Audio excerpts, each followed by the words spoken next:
yo vengo de una familia de periodistas, entonces yo me crié un poco en ese ambiente y bueno, pues se fue quedando eso en mi vida y hasta convertirlo, lo que fue un oficio se fue transformando en una pasión. Pero hay muchas cosas que ocurren en la realidad que el público no está dispuesto a saber y te ocurren a ti. Por ejemplo, cuando uno va a cubrir, me ha pasado de cubrir una inundación, tú llegas como periodista antes de que lleguen las ambulancias o los bomberos, entonces la gente te empieza a pedir a ti asistencia que le tendrían que pedir a la ambulancia o a los bomberos, y la gente te empieza a llorar y tú no sabes qué hacer porque tú vas en realidad ahí a cubrir otra cosa. Entonces puedes contar la noticia en grande y alguna cosa menor de lo que estás viendo, pero no todo lo que te está ocurriendo. Entonces lo que a mí siempre me pareció es eso, que lo más interesante no es lo que cuentas. Y es lo que yo trato de contar finalmente en mis proyectos personales, en mis libros o en algunas historias más de largo aliento. Contar lo que en un medio o lo que ante un público de consumo muy rápido de información no está dispuesto a saber. No tenía otra posibilidad de conocer el mundo que no fuera a través de mi trabajo. Ese libro recopila un poco eso, alguna historia que me ha tocado cubrir en Brasil, pero siempre con ese criterio, ¿no? De contar con historias de mediano o largo aliento, cosas que te van pasando a ti como periodista en lo que estás cubriendo una historia. Es como las historias de detectives. En las historias de los periodistas es más o menos lo mismo. Tú vas a cubrir algo que tú crees que las cosas son así, pero a medida que vas investigando vas viendo que las cosas son más grandes y que ocurren muchas porque estás ahí. Tu presencia como periodista modifica el curso de los acontecimientos muchas veces o te conviertes en algo que no pensabas que eras. Y es todo esto en el ámbito sobre todo de la cultura, que es un poco el terreno en el que yo más me muevo, del arte, pero también de cosas que tienen que ver con la sociedad. Una entrevista no es un interrogatorio, es una conversación.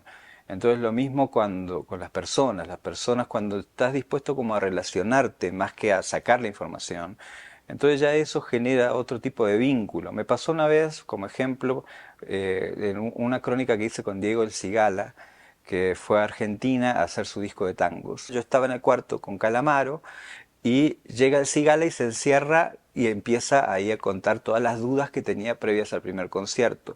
Entonces yo ya era alguien, no era solamente el periodista que podía como desvelar la intimidad de lo que está ocurriendo. No es que fuera el amigo de ellos tampoco, pero sí había alguien, era parte, me tenían confianza.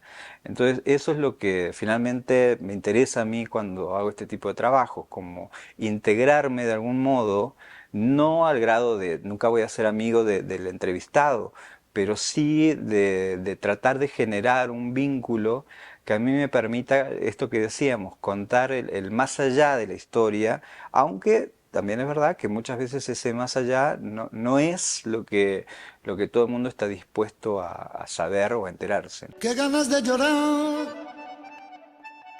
en esta tarde gris.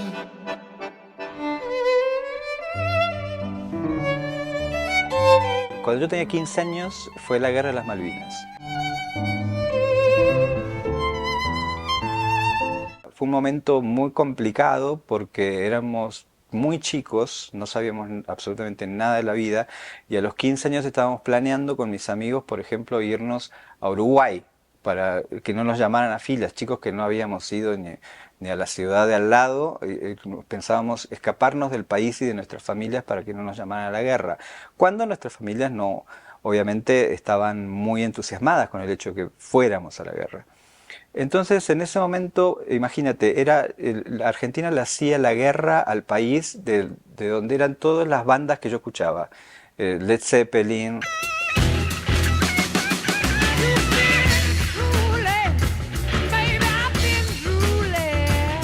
Muchos años después me di cuenta que en realidad mi país era la música. No era el que me mandaba a la guerra, era el que me hacía más humano y el que me hacía tratar de entender lo que estaba pasando, que eran los grupos de música que yo escuchaba. Todos cantamos en la ducha, todos tenemos un recuerdo vinculado a una canción, aunque ya no tengas nada, como me ha pasado, yendo a algunos lugares del mundo, lo que sí llevas es la música. Puedes no llevarte el libro, pero la música te acompaña siempre. En cambio, la literatura en eso es un poco más elitista. Digamos, no cualquiera escribe. La música es el único arte que estuvo presente en los campos de concentración, por ejemplo.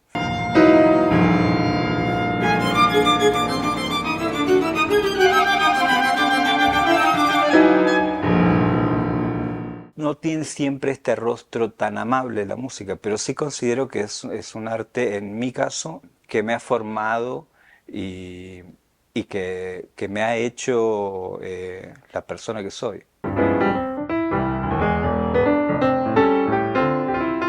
Entonces, digamos, no es solamente algo como si fuera un dulce, algo como que nos hace felices y ya, es algo para lo que estamos diseñados, algo para lo que estamos dispuestos. A medida que la música y el sonido nos va moldeando y estamos más cerca de eso, nos vamos haciendo más humanos, ¿no? Por algo, bueno, la música está presente en todas las religiones, ya lo sabemos. La memoria de todos nosotros es finalmente una memoria hecha por la música, formateada por la música. Entonces el libro mezcla esto personal con toda esta otra investigación de varios años.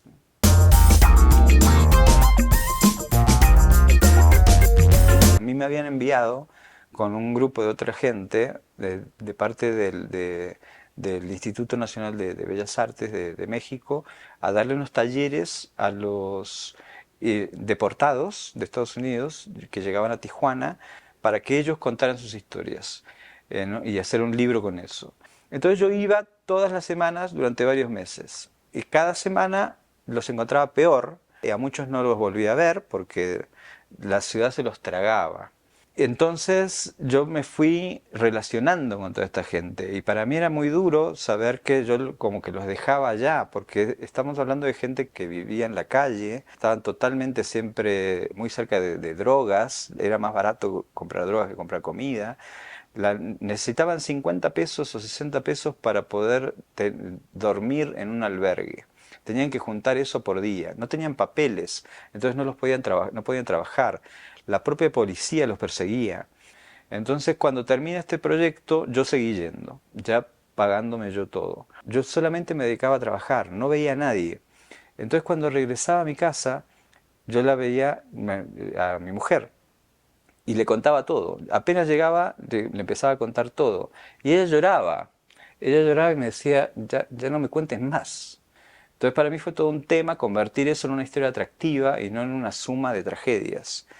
Yo ya después de haber hecho eso, yo no veo a México de la misma manera. Soy mucho más crítico, mucho más triste. Veo las cosas con mucha más tristeza que antes.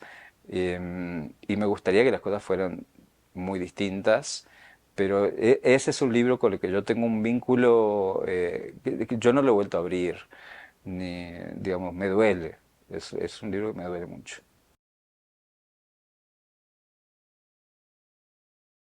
Estás contando algo que realmente es triste, no lo puedes cambiar, pero tienes que convertirlo en algo que sea una película que tú quieres llegar al final y no levantarte antes. Siempre con la idea muy concreta de saber que no estás cambiando absolutamente nada.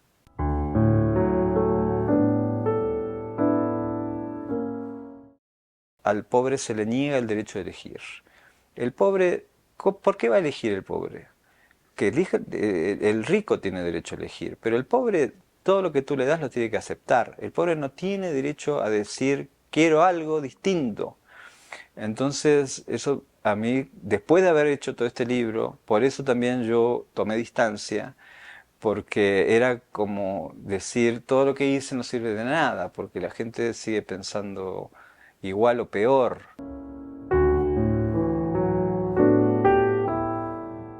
Son experiencias que en algún momento está bueno llegar ahí, pero con lo que terminas teniendo una relación un poco distante, ¿no?